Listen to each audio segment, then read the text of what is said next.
நாம் இந்த கூட்டத்தை சரியான விதத்தில் பயன்படுத்த வேண்டும். கர்த்தர் இந்த கூட்டத்தில் என்ன காரியத்தை நிறைவேற்ற வேண்டும் என்று அவர் சித்தம் கொண்டிருக்கிறாரோ அது நிறைவேறும்படியாக நாமும் நம்மை சமர்ப்பிக்க வேண்டிய ஒரு நேரம். விடுதலை பயணத்தில் எகிப்தை விட்டவர்கள் கானானுக்குள் சேர வேண்டியவர்கள். எகிப்தை விட்டது உண்மை, ஒரு கூட்டத்தார் கானானை சென்று அடையாததும் உண்மை. எகிப்தையும் விட்டாங்க, உலகத்தையும் விட்டாச்சு. அதே நேரத்தில் எதையும் விட்டாங்க, கானானையும் விட்டுட்டாங்க ஒரு குரூப். அதை நம்ம விளங்கிக் கொள்ளணும். அதனால தான் பவுல் சொல்லுகிறார், நான் எதற்காக பிடிக்கப்பட்டேனோ அதை பிடித்துக் கொள்ளும்படி நான் ஆசையாய் தொடர்கிறேன். அப்படியானால் கர்த்தர் நம்மை எதுக்காக கொண்டு வந்தாரோ அதை நிறைவேற்றுறதுக்கு நம்ம ஒப்பு கொடுக்கணும். மோசே எகிப்தை விட்டான், ஆனால் கானானுக்குள்ள என்ன செய்யல, போகல. ஆரோன் எகிப்தை விட்டான், செங்கடலை கடந்தான், அது ஞானஸ்நானம். மன்னாவை புசித்தான், வேதவசனத்தின் வெளிச்சம், அருமையான பிரமாணங்கள் கிடைத்தது. ஆனால் அவனால் கானானுக்குள் போக முடியவில்லை. அதான் நான் சொன்னேன், எகிப்தை விட்டாங்க, எதையும் விட்டுட்டாங்க, கானானையும் பறி கொடுத்துட்டாங்க, விட்டுட்டாங்க. அடுத்து மிரியாம் எகிப்தை விட்டது உண்மை, கானானுக்குள் போகவில்லை என்பதும் உண்மை. எப்படி இருக்குன்னு பாத்தீங்களா? அடுத்து சபையில் பேர் பெற்றவர்கள் கோராகு, தாத்தான், அபிராம், ஓன், இவர்களெல்லாம் எகிப்தை விட்டவர்கள். இவர்களும் எங்க போய் சேரல, கானானுக்குள் போய் சேரவில்லை. அப்ப சேரவில்லைன்னா அப்ப பரலோகத்துக்கு ஒருத்தனும் போக மாட்டானா அப்படிங்கிற ஒரு கொஸ்டின் வரும். அதுக்கு தான் நான் நேற்று சொன்னேன், சேர்ந்தவர்கள் யாரு? ஒரு ஆள் யாரு? நேற்று சொன்னது யோசுவா. அடுத்து காலையில் நாம் சிந்தித்த நபர்கள் யாரு? ஆரோனுடைய குமாரர். ஆரோன் ஊழியனுக்கு அடையாளம் ஆசாரிய ஊழியம்.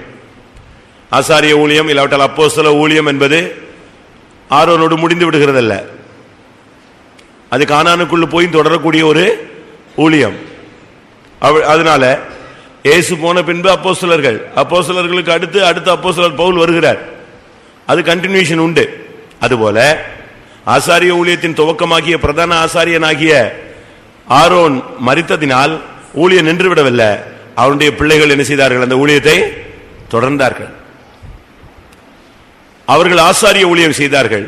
அவர்களுக்கு உதவியாக கோகாத்தியர், மொராரியர், கெர்சோனியர், இப்படிப்பட்ட சில கூட்டத்தார் அவர்களும் ஊழியம் செய்தார்கள். அவர்களுடைய ஊழியம் என்று சொல்லுவது உதவி ஊழியங்கள். ஆனால் ஆரோனுடைய ஊழியம் என்பது ஆசாரிய ஊழியம். அவங்க பிரகாரத்துக்கு வரைக்கும் வரலாம், பனிமூட்டுகளை சுமக்கலாம், அந்த ஆசரிப்பு கூடாரத்தினுடைய பொருட்களை வண்டியில வச்சு கொண்டு போகலாம். ஆனா எங்க வர முடியாது? பரிசுத்த ஸ்தலத்துக்கோ மகா பரிசுத்த ஸ்தலத்துக்கோ வந்து அவங்க என்ன செய்ய முடியாது? ஊழியம் செய்ய முடியாது. அந்த ஊழியம் ஆசாரியனாகிய ஆரோனுக்கு மாத்திரமே, அவனுடைய பிள்ளைகளுக்கு. சரி, அந்த பிள்ளைகளில் எல்லாரும் கானானை சந்தித்தார்களா? நாதாப், அபியூ, எலெயாசார், இத்தாமார், 4 பிள்ளைகள். இதைத்தான் காலையில சிந்தித்தோம். அந்த 4 பிள்ளைகளில 4 பேரும் ஆசாரிய ஊழியம் செய்தவர்கள். ஆனால் 4 பேரில் 2 பேர் வழியிலே மரித்தார்கள். காரணம், அவர்களுடைய வாழ்வில் அந்நிய அக்னியை கொண்டு வந்தார்கள். ஆனபடியால் கர்த்தர் அவர்களை மரணத்துக்கு ஒப்பு கொடுத்தார். கானானுக்கு போகிறதுக்கு முன்னாலேயே அவங்க ஓட்டம் அணிஞ்சிருச்சு. லேவியராகமம் 10ஆம் அதிகாரத்திலேயே அவருடைய வாழ்க்கை முடிந்து விட்டது. நாதாப் அப்படின்னா தாராளம், உதாரத்துவம் அப்படின்னு அர்த்தம். அபியூ அப்படின்னா வொர்ஷிப் பண்றவன், ஆராதிக்கிறவன் அர்த்தம். நீங்க நல்ல தாராளமா ஊழியங்களுக்கு கொடுக்கலாம், ஏழைகளுக்கு கொடுக்கலாம், நல்ல வொர்ஷிப் பண்ணலாம், ஆராதிக்கலாம், கர்த்தரை துதிக்கலாம், எல்லா அர்ப்பணிப்பும் நடக்கலாம். ஆனால் அவங்களுடைய ட்ரெஸ் பரிசுத்த ட்ரெஸ் போட்டிருந்தாங்க. அவங்களுக்கு பரிசுத்தமான ட்ரெஸ் கொடுக்கப்பட்டது. பரிசுத்த வஸ்திரங்களை ஆரோனுக்கும் அவன் பிள்ளைகளுக்கும் தரிப்பாயாக அப்படின்னு சொல்லப்பட்டிருந்தது. உடையில பரிசுத்தம் இருந்துச்சு, ஆனா அவங்களுடைய ஜீவியத்தில் அந்நிய அக்கினி இருந்தது. அவங்க ரெண்டு பேருக்கும் பிள்ளைகள் இல்லை. அதாவது சரியான அர்த்தம், உடையில் பரிசுத்தம் இருந்தது, ஊழியத்தில் ஜெயம் இல்லை. ஊழியத்தில் ஜெயம் இல்லை. எப்படி இருக்குன்னு யோசிச்சு பாருங்க.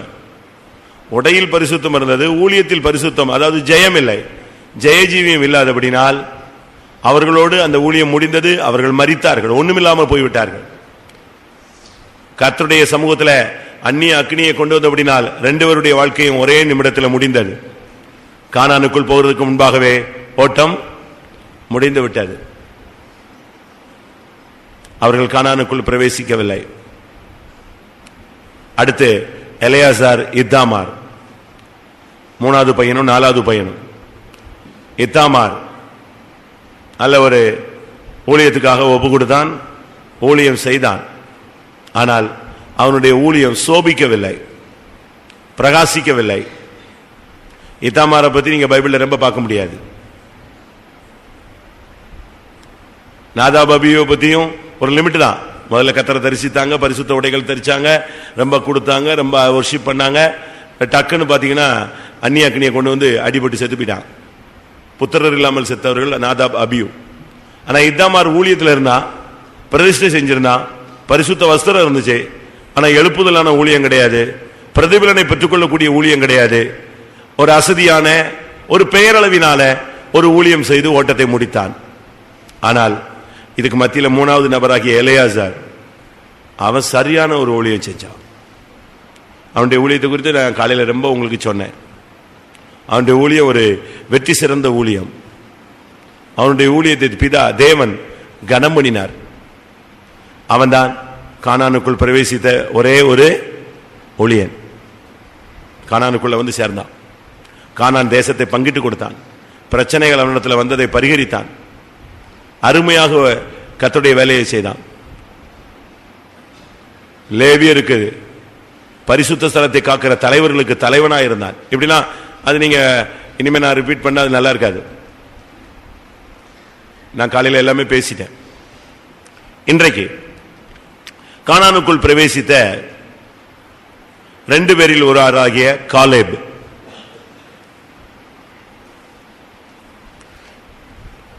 எகிப்தில் புறப்பட்டவர்கள் ரெண்டு பேர் தான் எங்க கால் வச்சாங்க, கானானுக்குள்ள கால் வச்சாங்க. மற்றவங்க எல்லாம் வழியில அழிக்கப்பட்டார்கள். அதற்கு பின்பு வழியில வனாந்தரத்தில் பிறந்த பிள்ளைகள் தான் எங்க வந்தாங்க, கானானுக்குள் வந்தார்கள். ரெண்டே பேர். அதுல ஒரு ஆளை குறித்து நாம நேத்து யோசுவா கானானுக்குள் பிரவேசித்து ஜனங்களுக்கு நூல் போட்டு பங்கிட்டு கொடுத்தான். அப்படியானால் ஜெயிக்கிற ஒரு கூட்டம் உண்டு, பரிசுத்தமாய் வாழக்கூடிய ஒரு கூட்டம் உண்டு, விசுவாசத்தை காத்துக்கொள்ளுகிற ஒரு கூட்டம் உண்டு. அப்படி வாழ முடியாது, இப்படி வாழ முடியாதுன்னு சொல்ல முடியாது. அப்படி வாழ முடியாத ஒரு மார்க்கத்தை கர்த்தர் நமக்கு என்ன செய்யல, போதித்து விட்டு போகல. சுமப்பதற்கு அரிய பாரத்தை அவர் நம்ம மேல என்ன செய்யல, சுமத்தல. ஜெய ஜீவியம் உண்டு, விசுவாசத்தை காத்துக்கொள்கிற ஜீவியம் உண்டு, பரிசுத்த ஜீவியம் உண்டு, அப்போஸ்தல ஊழியம் உண்டு, ஜெய ஜீவியம் உண்டு. ஜெயிக்கிறவன் பரலோகத்தை போய் சுதந்திரிப்பான், அது சத்தியம். அதுக்கு அடையாளமாக குடும்பஸ்தனாகிய யோசுவா நேற்று ஜெயித்ததை பார்த்தோம். என்னை காலையில ஊழியக்காரனாகிய எலெயாசார் ஜெயித்ததை பார்த்தோம். அடுத்து இன்னொரு நபர் காலேப். காலேப் ஒரு வித்தியாசமான நபர், ஒரு அருமையான ஒரு தேவனுடைய மனுஷன். காலேப்.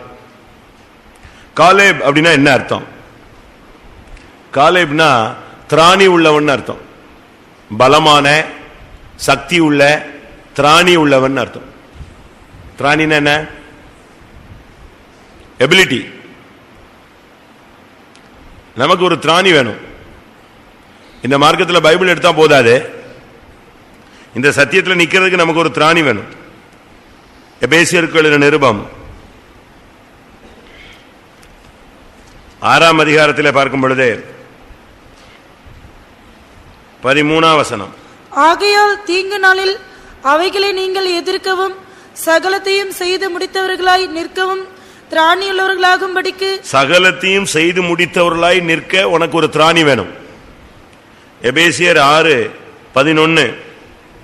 நீங்கள் பிசாசின் தந்திரங்களோடு எதிர்த்து நிற்கிற திராணியுள்ளவர்களாகும்படி தேவனுடைய சர்வாயுத வர்க்கத்தையும் தரித்துக் கொள்ளுங்கள். பாத்தீங்களா?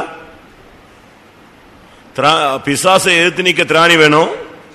அடுத்து சகலத்தையும் செய்து முடிக்க திராணி வேணும். அதனால நல்லா கவனிங்க. உங்களுக்கு அந்த சக்தி இருக்கா?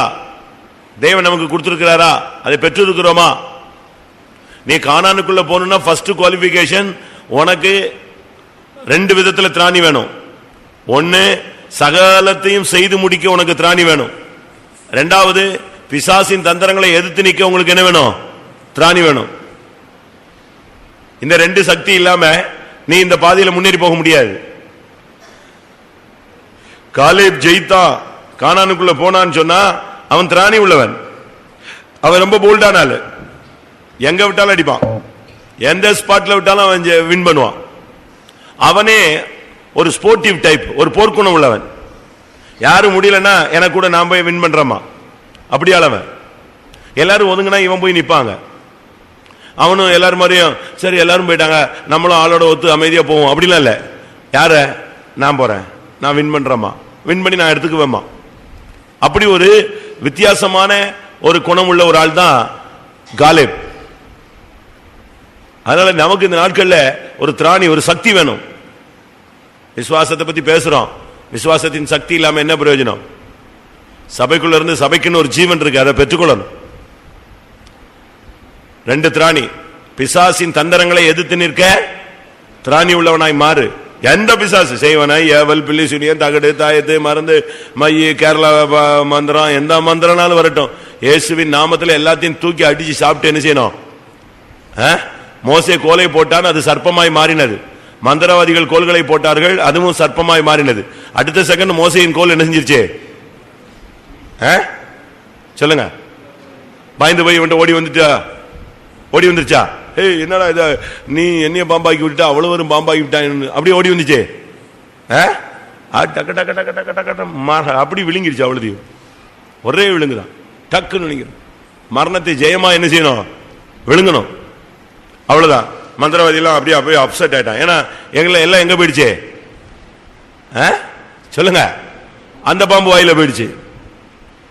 அப்படியே பார்வன் திகைச்சிட்டான். என்னடா இது, மந்திரவாதி எல்லாம் கோலை போட்டான், பாம்பாயிடுச்சு, அவ்வளவு பாம்பு இது நெஞ்சிருச்சு, விழுங்கி நின்றுச்சு. மெல்ல மோசே போய் வாழை பிடிச்சான். எதா மாறிடுச்சு? கோலா மாறிடுச்சு. இப்ப மந்திரவாதி கையில் என்ன கிடையாது?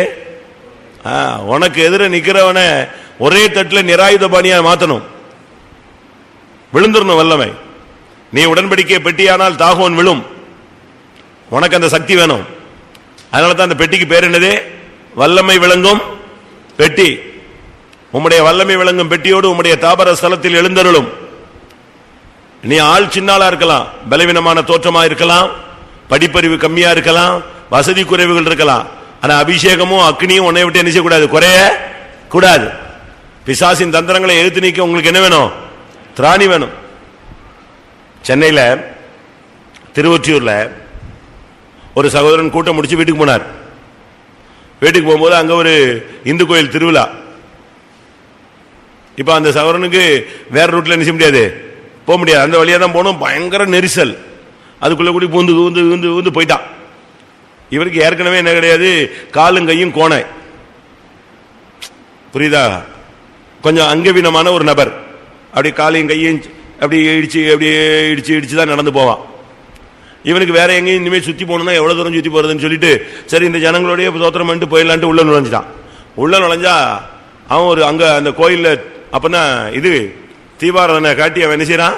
தீர்த்தம் கொடுத்துட்டு இருக்கான், திருநீர் அடிச்சுக்கிட்டு இருக்கான். அவன் ஒரு சாமியாரு, ஒரு மந்திரவாதி. அவன் ஃபுல் ஸ்விங்ல எல்லாரும் கொடுக்கான். ஜனங்கள்லாம் பக்தி பரவசத்தோடு ஓடி போய் எதை வாங்கிட்டு இருக்கான்? திருநீர் வாங்கிட்டு இருக்கான். இவன் சுத்தி கடைசியில் இவன் அதுல போய் மாட்டிக்கிட்டான். உள்ள இவன் நொண்டி நடந்து அதுல போய் சிக்கிட்டான். அதுல போய் சிக்கின உடனே அவனுக்கு இவன் அவன் என்ன தெரியும்? அவன் டக்குன்னு திருநீர் எடுத்து இவன் கையில கொடுத்தான். இவனும் அந்த கூட்டத்தில் வந்துட்டான் போல் இருக்குன்னு. இவன் சொன்னா நான் வாங்க மாட்டேன். ஏடா எல்லாரும் ஓடி ஓடி வந்தங்கிறான், நீ ஏன்டா வாங்க மாட்டேங்கிற? ஏய் வாங்கடானா. இல்லை நான் கிறிஸ்தவன். அப்போ எதுக்கு இங்கே வந்த? ஏன்டா இங்கே வந்த? வாங்கடா மரியாதையா. இப்போ அவனுக்கு பிரஸ்டீஜ் ஆயிடுச்சு. வாங்கடா மரியாதையான்னு திருப்பி அவன்கிட்ட திருநீரை கொடுத்தான். இவன் இல்லை நான் கிறிஸ்தவன் வாங்க மாட்டேன் அப்படின்னா. அவனுக்கு பயங்கர டென்ஷன் ஆயிடுச்சு. பக்தர்கள் எல்லாம் வேடிக்கை பார்க்குறாங்க, என்னடா இது இன்னைக்கு என்ன நடக்க போகுது பார்க்கலான்னு. அவன் மந்திரவாதி, அவன் புத்தி ஷார்ட் டெம்பர் சிறுன்னு ஏறிடுச்சு. ஏய் வாங்குறியா அவங்களோட கேவலப்படுத்துற அப்படின்னு சொன்னான். இவன் வாங்க மாட்டானா. இந்த பாருடா உன் கண்ணில் இருந்து இப்போ ரத்தம் வர வைக்கிறேன் பாரு, வாங்குறியா இல்லையானா. சொன்ன உடனே விசுவாசி கண்ணில் இருந்து சொல்ல சொல்ல சொல்ல சொல்லு ரத்தமாக வடிஞ்சிருச்சு. யாரு கண்ணில்? இந்த நொண்டி சகோதரன் விசுவாசி கண்ணில் இருந்து மிரண்டுட்டான். இவன் மிரண்டான், அவங்கெல்லாம் ஒரே ஓன்னு பக்தி கோஷம் போட இப்ப வாங்கடா அப்படின்னா. அவன் சொன்னா ரத்தம் வந்தாலும் நிச்சய மாட்டேன், வாங்க மாட்டேன் அப்படின்னா. போய்க்கோ 7 நாள் எண்ணிக்கோ போ அப்படின்ட்டு அனுப்பிட்டான். இவன் இப்படி அடுத்த தெருவழியை சுத்தி நொண்டி நொண்டி பைத்தம் வந்துட்டான். பிரதர் இப்படி போய் வசங்கட்டத்தனமா நீ கூட்டம் முடிச்சு போய் மாட்டிக்கிட்டேன், கண்ணுல இருந்து ரத்தம்லாம் என் கண்ணிலேயே வந்துருச்சு, இப்படி பண்ணிட்டான், எனக்கு பயமா இருக்கு, இன்னும் 7 நாள் எண்ணிக்கோன்னு சொல்லிட்டான், என்ன பண்றதுன்னு தெரியல. அங்க உள்ள ஊழியக்காரருக்கு அவ்வளவு சீரியஸ் இல்லை. அவங்க நம்ம ஆளுங்களுக்கு சிலருக்கு தலையும் புரியாது வாழும் புரியாது, சீரியஸ்னஸ் எல்லாம் காட்ட மாட்டாங்க. அவங்க அதெல்லாம் ஒன்னாவது, நீ பாட்டு ஜெபம் பண்ணு, நான் ஜெபம் பண்றேன், ஒன்னாவது போ அப்படின்ட்டாங்க. இவன் தான் பயத்துல 7 நாள் எண்ணிக்கோன்னு சொல்லியிருக்கான. அன்னையோட இவனுக்கு மரண பயம் பிடிச்சிக்கிச்சு. போச்சு நம்மள சொல்லி முடிச்சிருவான், அவ்வளவுதான். இவன் போட்டான் உபவாசம். இவன் உபவாசம் போட்டான். அந்த மந்திரவாதிக்கு என்னன்னா இவனை சோழியை முடிச்சு கிறிஸ்தவனை கொண்டுட்டோங்கிறது சாதிச்சிடணும்னு அவன் மந்திரவாதம் ஸ்டார்ட் பண்ணிட்டான். இவன் போய் டெய்லி பீச்சில் உட்காந்து சோறு சாப்பிடாம இயேசுவே இயேசுவே நான் உண்மை நம்பி வந்தேன், என்னைய காப்பாத்துங்க என்னைய காப்பாத்துங்க என்னைய காப்பாத்துங்க என்னைய காப்பாத்துங்க. இவன் 7 நாள், அவன் 7 நாள் இவனுக்கு வெட்டு வைக்கிறான். ரைட், 7வது நாள் அடுத்த சண்டே இவன் கூட்டத்துக்கு வந்தான். அந்த தெருவழியாவே போல அடுத்த தெருவழியா வீட்டுக்கு போயிட்டான். நம்ம ஆளு வந்தான், கூட்டத்துக்கு வந்தான், எல்லாம் முடிஞ்சது, அபிஷேகத்தெல்லாம் நிரம்பினா, விஷப்பறிச்சு அந்த கோயில் பக்கமே போகக்கூடாதுன்னு சொல்லிட்டு அடுத்த தெருவழியா எங்க போயாச்சு, உபவாசத்தை முடிச்சுட்டு வீட்டுக்கு போயிட்டான். வீட்டுக்கு போய் படுத்துட்டான். பாவம் நொண்டி சகோதரன், ஏழ்மையான ஒரு சகோதரன், என்ன பண்றது, அவன் போய் படுத்துட்டான். சாயங்காலம் திடீர்னு பார்த்தீங்கன்னா அந்த நொண்டி சகோதரன் வீட்டுக்கு வாசல்ல கார் வந்து நிக்குது. ஃபுல்லா தட்டப்பட்டான்னு ஒரு 7-8 பேர் இறங்கிட்டான். இறங்கி வந்து இந்த நொண்டி நொண்டி வருவார ஒரு சாமியாரு, அவர் வீடு எங்கன்னு கேட்டான். அவனுங்க வந்து அந்த தொல்லை சொன்னாங்க, சாமியாரா நொண்டி நொண்டி வந்த எங்க சாமியார் வந்தான், ஒரு பையன் நொண்டி நொண்டி வருவான், அந்த வீடு தான் சொன்னாங்க. உடனே எல்லாம் நேரம் எங்க வந்துட்டான், இவன் வீட்டுக்கு வந்துட்டான். இவங்க அம்மா போய் என்னப்பான்னு, இல்ல இங்க ஒரு சாமியார் நொண்டி நொண்டி வருவார்ல, அவரை பார்க்க வந்தோம்.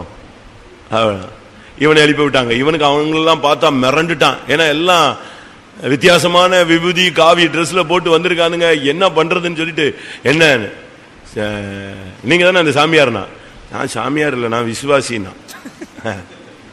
அவன் உண்மையா நடந்ததை சொல்றேன், நான் அந்த சகோதரனை பார்த்திருக்கேன். பொத்துன்னு 7 பேரும் காலில் விழுந்துட்டான். யாரு காலில்? இவர் காலில் விழுந்துட்டான். நீங்க தான் இனிமே எங்களுக்கு குரு, இனிமே நாங்க உங்களையே ஃபாலோ பண்றோம், நீங்க தான் பவர்ஃபுல் ஆளு அப்படின்னா. இவன் என்ன சொல்றன்னு அதை சொல்லியானா, இல்ல போன வாரம் உங்கள்கிட்ட சபதம் கட்டி 7 நாள்னு சொன்னார் இல்லையா, அவர் செத்து போயிட்டாரு, இப்ப அடக்கம் முடிச்சுட்டு வர்றோம், எங்க குரு அவர் தான் ரொம்ப பவர்ஃபுல்லான ஆளு, ஆனா அவரை நீங்க பீட் பண்ணிட்டீங்க, அதனால இனி உங்களை தான் நாங்க சாமியாரா ஏத்துக்கிறோம் அப்படின்னா. அப்பதான் புரிஞ்சுது யார் காலி, அவன் காலி. அன்னையில இருந்து இந்த சகோதரனுக்கு ஒரு கிஃப்ட், செய்வனை எடுக்கிறது, பிசாசை துரத்துறது, தகடு எடுக்கிறது, இப்படி ஒரு ஆளா மாறிட்டான். அதுக்கு பிறகு பாத்தீங்கன்னா சிபிஎம்ல அவன் ரொம்ப ஃபேமஸான ஆள். பழைய ஆள்கிட்டலாம் கேட்டீங்கன்னா பெரிய பெரிய பாஸ்டர்ஸ்லாம் அவனை ஃபிளைட்ல ஏற்றி கேரளாக்கெல்லாம் அனுப்பி விட்டாங்க. கேரளாவில் போய் ஜெபிச்சுட்டு வருவான், அந்த வீட்டில் 2 நாள் உபவாசம் போடுவான், அடி வின் பண்ணிட்டு வந்துடுவான். ஒரு காலத்தில் பயந்தாங்களியா இருந்த ஆளை பிசாசுகளை மேற்கொள்ளக்கூடிய திராணி உள்ளவனாய் கர்த்தர் என்ன செய்தார், மாற்றினார். நீ பைபிள் எடுத்துட்ட பிறகு இந்த திராணி கிடைச்சிருச்சா? இன்னும் பள்ளியை பார்த்தா 3 கிலோமீட்டர் ஓடுற, லைட் ஆஃப் ஆயிடுச்சுன்னா அல்லேலூயா ஆமென்ங்கற. இப்படிப்பட்ட ஆளுங்களை நாங்க எங்க கொண்டு போய் சீயோனுக்கு எருசலேமுக்கு சேர்க்கிறது? பிசாசின் தந்திரங்களை எதிர்த்து நிக்க நீங்க என்ன செய்யணும்? திராணி உள்ளவர்களா இருக்கணும். எந்த பிசாசுனாலும். ஒரு விசுவாசி சென்னையில இருந்தாரு, அவர் தெலுங்கு விசுவாசி, சிஆர்பிஎஃப்ல ஒர்க் பண்ணாரு, சைமன் சொல்லி. CRPF police. ஆவில் நிரம்பும் போது கூட AK-47 பிடிச்ச மாதிரி தான் ஆவில் நிரம்புவார். அப்படியே அதே ஸ்டைல தான் இருக்கும் அந்த ஆவில் நிறைவெல்லாம். அவர்கிட்ட நான் கேட்டேன், பிசாசு உங்க முன்னால வந்துட்டா என்னங்க பண்ணுவேன்? பிசாசா லைம் மாதிரி அப்படியே புளிஞ்சிட வேண்டியதானாச்சே அப்படிமா. நம்ம ஆளுங்க என்ன செய்வீங்க சொல்லுங்க? அன்னையில இருந்து தூங்க மாட்டான். போச்சு, நம்ம வீட்டில் ஏதோ பிரச்சனை இருக்கு போல் இருக்கு, பிசாசு இருக்காம போல் இருக்கு. பிசாசை பார்த்து நீ எதிர்த்து நிக்கணும். பிசாசின் தந்திரங்களை எதிர்த்து நிற்க திராணி உள்ளவளாய் மாறுங்கள். இரண்டாவது, அடுத்து வேதம் சொல்லுகிறது, சகலத்தையும் செய்து முடித்தவர்களாய் அவருக்கு முன்பாக நாம் நிற்க வேண்டும். அதான் நம்முடைய மெயின். காலேப் திராணி உள்ளவன். அடுத்து என்னாகமம் 13ஆம் அதிகாரம் 6ஆம் வசனம். யூதா கோத்திரத்தில் எப்புன்னையின் குமாரன் காலேப். யூதா கோத்திரத்தை அவனை இன்ட்ரோடியூஸ் பண்றது பாருங்க. யூதா கோத்திரத்து எப்புன்னையின் குமாரன் காலேப். யூதா, யூதான்னா இன்னும் கர்த்தரை துதிப்பேன், இதுவரை துதித்ததில்லை. வாசிங்க ஆதியாகமத்தில். யூதா பிறக்கும் போது அவங்க அம்மா சொன்ன வார்த்தை இல்லாட்டா அவங்க அப்பா சொன்ன வார்த்தையை பாருங்க. சீக்கிரம். ஆதியாகமம் 29:35. 29:35. ஆதியாகமம் 29:35. மறுபடியும் அவள் கர்ப்பவதியாகி ஒரு குமாரனை பெற்று இப்பொழுது கர்த்தரை துதிப்பேன். இப்போது இனிமே நான் கர்த்தரை தான் துதிப்பேன். நமக்கு இந்த நாட்களில் துதிக்கிறவங்களா மாறணும். நல்லா கவனிங்க, மழையெல்லாம் பார்க்காதீங்க. மழை பெஞ்சதுன்னா நம்ம ஆளுங்க தூர்னா கோயிலுக்கு வர மாட்டான், மழை பெஞ்சா எப்படி கோயிலுக்கு வருவான்? மழையானாலும் வெயிலானாலும் தொண்டு செய்வேன்னு சொல்லுவான். ஆனா நம்ம ஆளுங்களுக்கு லேசா தூரிடுச்சுன்னா என்ன செய்ய மாட்டான்? அவனுக்கு அப்படியே பொத்தி போது அப்படியே பாதுகாத்து கொண்டு வந்தாதான் கோயிலுக்கு என்ன செய்வா வருவான். வெயில் அதிகமா இருந்தா வரமாட்டான்.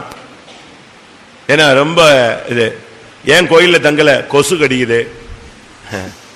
அதாவது நம்ம ஆளுங்களுக்கு கொஞ்சம் கூட கிறிஸ்துவ நிமித்தம் கஷ்டப்படணும் அப்படிங்கிற சிந்தை வராது. ரைட்டு. இங்கே பார்த்தால் யூதா கோத்திரத்தான் ஜெபிக்கிறவன் துதிக்கிறவன் தோற்று போகவே மாட்டான். நல்லா புரிஞ்சுக்கோங்க. ஜெபிக்கிறவனும் துதிக்கிறவனும் ஒரு காலத்தில் என்ன செய்ய மாட்டான்? தோற்று போக மாட்டான். காலேப் எப்படி உள்ள போனான்னா அவன் துதிக்கிறவன். அடுத்து எப்புன்னேயின் குமாரன், அவங்க அப்பா பேர் எப்புன்னே. எப்புன்னேன்னு சொன்னா அவன் ஆயத்தப்படுத்தப்பட்டவன் அப்படின்னு அர்த்தம். ரெடியா இருக்கிறது. எப்புன்னே அப்படின்னா அவன் எதிர்கொள்ளக்கூடியவன், அவன் ஆயத்தப்படுத்தப்பட்டவன் அர்த்தம். நமக்கு இந்த நாட்கள்ல எந்த சூழ்நிலையிலும் நம்ம ஆயத்தமா இருக்கணும். அப்படின்னா என்ன அர்த்தம்? சுத்திகரிக்கப்பட்டவன் அர்த்தம். வாசிங்க தீமோத்தேயு 2:21. 2 தீமோத்தேயு 2ஆம் அதிகாரம் 21ஆம் வசனம். ஆகையால் ஒருவன் இவைகளை விட்டு தன்னை சுத்திகரித்துக் கொண்டால் அவன் பரிசுத்தமாக்கப்பட்டதும் எஜமானுக்கு உபயோகமானதும் எந்த நற்கிரிக்கும் ஆயத்தமாக்கப்பட்டதுமான கனத்துக்குரிய பாத்திரமாய் இருப்பான். பாத்தீங்களா? இவன் தான் ஆயத்தமாக்கப்பட்டவன். அவங்க அப்பா பேர் எப்புனே, அப்படின்னா ஆயத்தமாக்கப்பட்டவன். அவனுடைய பிள்ளை தான் யாரு? காலேப். தகப்பன்மாரா இருக்கிறவங்க எல்லாம் ஆயத்தமா இருக்கீங்களா? கர்த்தருக்காக எதையும் செய்ய ஆயத்தமா இருக்கணும். எப்பொழுது இயேசு வந்தாலும் ஆயத்தமா இருக்கணும். அதுக்கு முன்னால மரணம் வந்தாலும் அதுலயும் அவரை சந்திக்கிறதுக்கு என்ன செய்யணும்? ஆயத்தமா இருக்கணும். எனி டைம் எல்லாத்துக்குமே ரெடியா இருக்கணும். எல்லாத்துக்கும். இன்னைக்கு எக்காலம் துணிக்குது, ரெடி. இல்ல இன்னைக்கு ஓட்ட முடியுது, ரெடி. அப்படி சொல்றவங்க கையை வைத்து அல்லேலூயா சொல்லுங்க பார்க்கலாம். கரெக்ட். நல்ல ஒரு வாஞ்சை உங்கள் விசுவாசத்தின்படி ஆக கடவுது. ஆனா இதுக்கு ஒரு ரெடினஸ் இருக்கு, ஒரு ஆயத்தமான ஜீவியம் இருக்கு.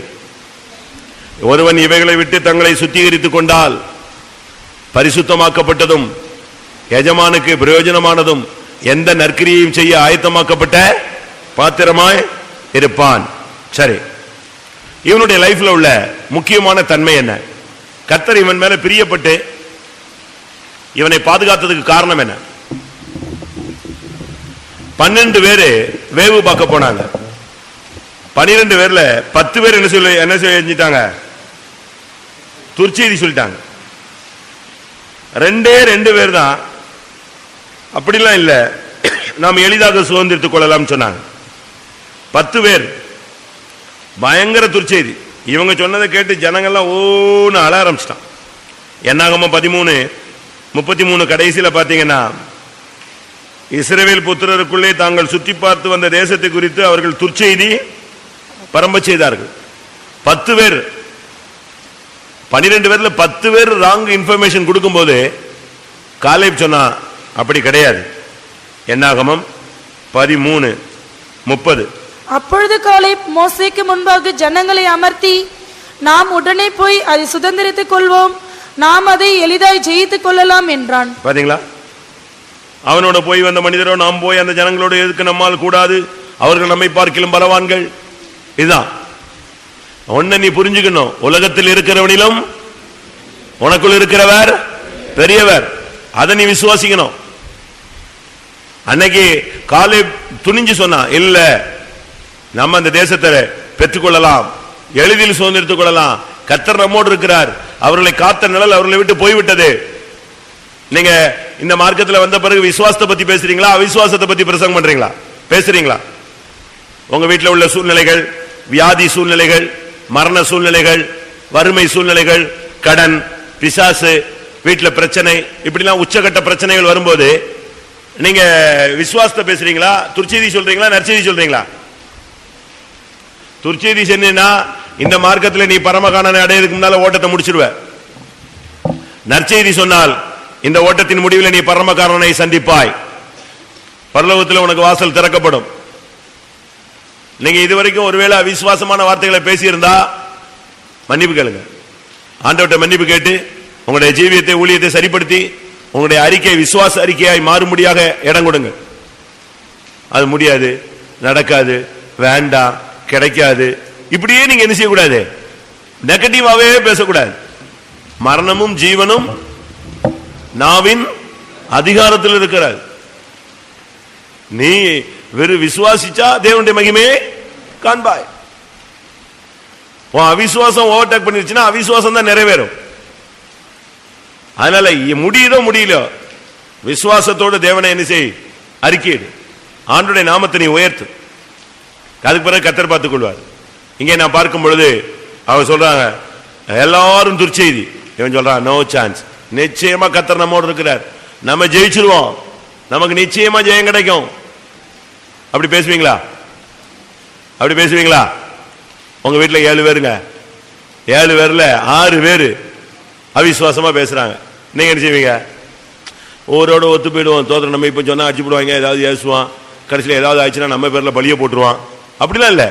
நீ அந்த இடத்துல யார நிக்கணும்? விசுவாசத்துல நிக்கணும், போல்டா நிக்கணும். அட்ஜஸ்ட் பண்ற வேலை எல்லாம் கிடையாது. 10 பேரு துர்ச்செய்தி சொல்லும் போது இவனும் யோசுவா தான் என்ன சொன்னது, நற்செய்தி சொன்னாங்க. இல்ல, கிடைக்கும், நிச்சயமா கிடைக்கும், தேசத்தை கர்த்தர் நமக்கு தருவார். மோசையை பார்த்து சொன்னாங்க, வாங்க போலாம், எளிதாக என்ன செய்யலாம், மேற்கொள்வோம். எப்படி வார்த்தைகள்! உங்க புருஷன் சோர்ந்து போகும்போது நீங்க விசுவாசமா பேசுறீங்களா? எப்படி சொல்லுங்க. உங்க மனைவி சோர்ந்து போகும்போது நீங்க புருஷன் விசுவாசமா பேசுறீங்களா? நம்ம ஆளுங்க அப்படி இல்லை. அவர் 4% இது 2% போயிடும். ஒருத்தருக்கு ஒருத்தர் விசுவாசத்தை டெவலப் பண்ணணும். புருஷன் டவுன் ஆயிட்டாரு, ஐயோ எனக்கு ஒண்ணுமே முடியல, என்ன பண்றது, அதெல்லாம் ஒண்ணும் கவலைப்படாதீங்க, கர்த்தர் நம்மோடு இருக்கிறார், அதெல்லாம் கர்த்தர் செய்வார் சொல்லணும். மனைவி டல் ஆயிடுச்சு, இல்ல பிரேயர் போடுவோம், உபாச ஜெபம் போடலாம், நான் உனக்காக ஜெபம் பண்றேன், இல்ல பார்க்கலாம். இப்படி நீங்க ஒருவருக்கு ஒருவர் விசுவாசத்தை என்ன செய்யணும், பூஸ்ட் பண்ணணும்.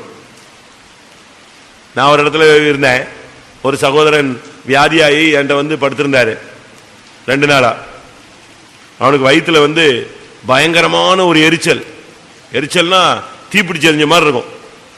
நாங்க அவனை வச்சு ஜெபிச்சுட்டு இருக்கோம். அப்போ ஒரு 2 நாள் கழிச்சு ஒரு பழைய விசுவாசி வந்தாரு. இவர்கிட்ட கொஞ்ச நேரம் பேசிட்டு இருந்தாரு, போயிட்டாரு. அப்ப நான் பழைய விசுவாசினா அவர் தான் அந்த சபையை தொடங்கினாரா ஆச்சா பூச்சான்னு கதை விட்டாங்க. சரி, ஒரு மணி நேரம் கழிச்சு நான் மெல்ல கேட்டேன் இந்த விசுவாசிட்ட, என்னப்பா அந்த பெரியவர் வந்தாரு, என்ன பேசினாரு அப்படின்னு. நான் என்ன நினைச்சிட்டேன், அவர் இவனை நல்லா என்கரேஜ் பண்ணிட்டு போயிருப்பாருன்னு. ஆனா அவர் ஃபீஸ் உருவி விட்டு போயிருப்பாருன்னு எனக்கு தெரியாது. இந்த ஆள் என்ன பண்ணிட்டான், என்னையா சொன்னாருன்னு கேட்டேன்.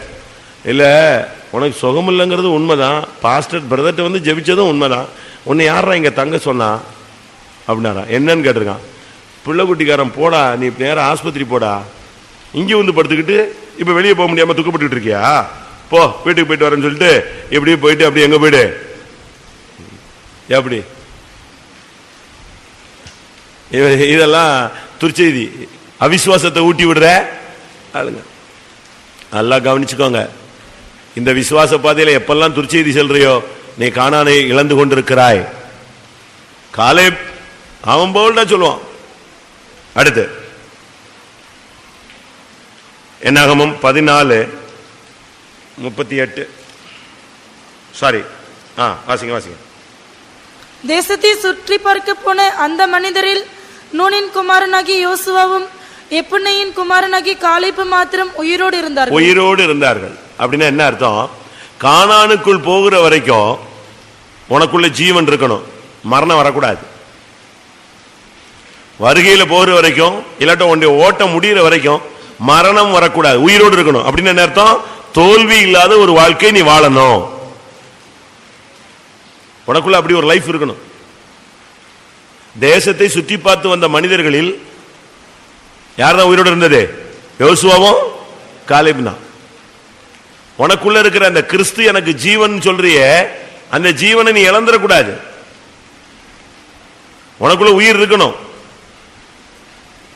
ஒரு பிள்ளை ஆக்சிடென்ட்ல இறந்துட்டான், ஆனா அவங்க அம்மாவுக்கு வந்து சீரியஸ்ன்னு சொன்னாங்க.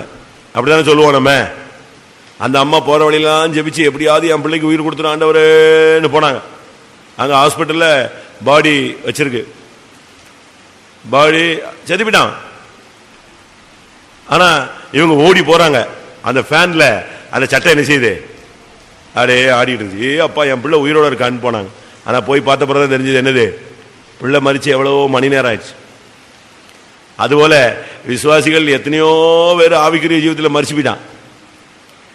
சட்டை இன்னைக்கு காத்துல ஆடிக்கிட்டு இருக்கு, ஃபேன்ல நல்லா ஆடிட்டு இருக்கு. துர்ச்செய்தி. நீ கானானுக்குள் போக வேண்டுமானால் உயிரோடு இருந்தா கானானுக்கு போவ. நான் சாவாமல் பிழைத்திருந்து உம்முடைய செய்கைகளை விவரிப்பேன், பாதி வயதில் என்னை எடுத்துக்கொள்ளாதையும். ஜெபம் பண்ணு, கர்த்தாவே எனக்கு கானானுக்குள் பிரவேசிக்கிற அந்த ஜீவன் வேணும். அடுத்து உபாகமம் 1:36.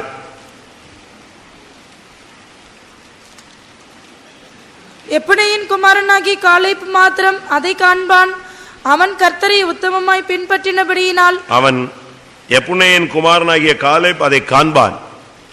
காரணம், அவன் கர்த்தரை உத்தமமாய் பின்பற்றினான். ஆண்டவரை நீ ஃபாலோ பண்ற, பைபிளை தூக்கிட்டு இந்த மார்க்கத்துல, இந்த விசுவாச ஜீவியத்துல, ஆனா இருதயத்துல உத்தமம் இருக்கணும். உத்தமனா என்ன? உத்தமம் எப்போ கிடைக்கும்? 19 சங்கீதம் 12 வசனத்துல, தன் பிழைகளை உணர்கிறவன் யார்? மறைவான குற்றங்களுக்கு என்னை நீங்களாக்கும், துணிகரமான பாவங்கள் என்னை ஆண்டுகொள்ள ஒட்டாதிரும். அப்பொழுது நான் உத்தமனாகி பெரும் பாதகத்துக்கு நீங்களாயிருப்பேன். உத்தமமாய் பின்பற்றுங்க. 75 வயசுல ஆபிரகாமை அழைக்கிறார். 25 வருஷமா குழந்தை தருகிறேன் என்று சொன்னார். 99 வயதுல கர்த்தர் அவன்கிட்ட சொன்ன லைவ் வார்த்தை என்ன தெரியுமா? நான் சர்வ வல்லமையுள்ள தேவன், எனக்கு முன்பாக நடந்து கொண்டு உத்தமனாயிரு, நான் குழந்தை தரேன்னாரு. அந்த வார்த்தையை கேட்ட பிறகு உத்தமனாய் அவன் மாறினான். அடுத்த 10 மாசத்துல யார் பிறந்தா? ஈசாக்கு பிறந்தான். வயசாகிறது முக்கியமல்ல, உத்தமர்களாய் மாறினாதான் ஜெயஜீவியம் கிடைக்கும். உத்தமமாய் பின்பற்றுங்கள். 101 சங்கீதத்தில் தாவீது சொல்லுகிறான், ஆண்டவரே உத்தம இருதயத்தோடு என் வீட்டில் வாழ்வேன், எப்பொழுது என்னிடத்தில் வருவீர். 101:2. உத்தமமான வழியிலே விவேகமாய் நடப்பேன், எப்பொழுது என்னிடத்தில் வருவீர்? என் வீட்டிலே உத்தம இருதயத்தோடு நடந்து கொள்ளுவேன். உன் வீட்டுல, பிசினஸ்ல, ஊழியத்துல, ஜீவியத்துல, உன்னுடைய எல்லா பகுதியிலும் உத்தமமான வழி, உத்தமமான ஜீவியம் உனக்கு வேணும், எனக்கும் வேணும். அவன் தான் சொல்றான், உத்தமமான வழியிலே விவேகமாய் நடப்பேன், உத்தமமான வழியிலே என் வீட்டில் நடப்பேன், எப்பொழுது என்னிடத்தில் வருவீர். அவன் வருகை எதிர்நோக்கி வாழலாம், உத்தமர்களாய் மாறணும். உத்தமர்கள் மாத்திரமே கர்த்தரை நேசிக்கிறார்கள். உன்னத பாட்டு 1:3 கடைசியில பாத்தீங்கன்னு சொன்னா, உத்தமர்கள் உம்மை நேசிக்கிறார்கள். ஏன் இயேசுவை உன்னால் அதிகமா நேசிக்க முடியல? ஜீவியத்துல உண்மை இல்ல, அதனால இயேசுவை நேசிக்க முடியல. நீ மனுஷனை நேசிக்கிற, மனைவியை நேசிக்கிற, புருஷனை நேசிக்கிற, பணத்தை நேசிக்கிற, காரை நேசிக்கிற, வீடு சொத்து நிலங்களை நேசிக்கிறாய், பேர் புகழை நேசிக்கிறாய். உத்தமராய் நீ மாறினா யாரை மாத்திரம் நேசிப்பாய்? உத்தமர்கள். வாசிங்க அந்த வசனம், அந்த வார்த்தை மட்டும். உன்னத பாட்டு 1:4 கடைசியா. என்னை எடுத்துக்கொள்ளும், உமக்கு பின்னே ஓடி வருவோம். ராஜா என்னை தமது அறைகளில் அடைத்துக் கொண்டு வந்தார். நாங்கள் உமக்குள் களி கூர்ந்து மகிழ்வோம். திராட்சை ரசத்தை பார்க்கிலும் உத்தமர்கள் உன்னை நேசிக்கிறார்கள். உமது நேசத்தை நினைப்போம். உத்தமர்கள் உம்மை நேசிக்கிறார்கள். உத்தமர்கள் உம்மை நேசிக்கிறார்கள். நீ உத்தமனா இருந்தா கர்த்தரை நேசிப்பாய். உத்தமர்கள் இல்லாதவர்களுக்கு கர்த்தரை நேசிக்க முடியாது, அது கண்டுபிடிச்சிடலாம். உத்தமம் இல்லாதவர்கள் அவங்க உலகம், பொருள், பேரு, உலகம், இந்த காரியங்கள் எல்லாம் நேசிக்க ஆரம்பிச்சுட்டு போயிருவாங்க. மற்றவங்களை நேசிக்கிறாங்க அப்படின்னு சொன்னா ராங் லைன்ல போகுது அப்படின்னாலே லைஃப்ல என்ன இல்லைன்னு அர்த்தம், அப்ரைட் இல்ல, வண்டி திரும்பிடுச்சு, திசை மாறிடுச்சுன்னு அர்த்தம். அடுத்து யோசுவா 14:13.